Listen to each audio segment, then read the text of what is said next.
Произошел частичный съезд завешки автомобиля, модель «Лада», предположительно двое пострадавших. Это ледовая переправа через Волгу между Зеленодольском и поселком Нижние Вязовые. Дежурный увидел, как автомобиль съехал с проезжей части и застрял в снегу. Внутри два пострадавших. По такой легенде сегодня прошли совместные учения медиков и спасателей. К месту условного ДТП немедленно отправляются сотрудники МЧС. Они помещают под машину брусья, чтобы авто не ушло под лед. Салон разрезают специальными гидравлическими ножницами. Пострадавших аккуратно кладут в сани, укрывают одеялом и отвозят на берег. Пострадавших экстренно госпитализируют. Сегодня роль условно раненых сыграли сотрудники ледовой переправы. Все прошли специальную подготовку. Главное быстро спасать, быстро все реагировать на все.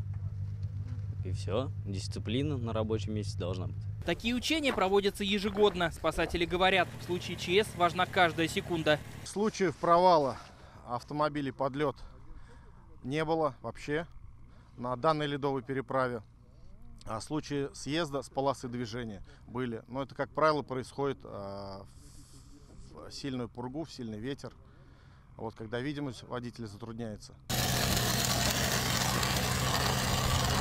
После учений сотрудники ГИМС измерили толщину льда на переправе и дали разрешение на ее открытие. Теперь водители могут сократить дорогу от Зеленодольска до поселка Нижние Вязовые с 60 километров до 1,5. Там же трасса, там то затор, то пробка, там еще аварии там.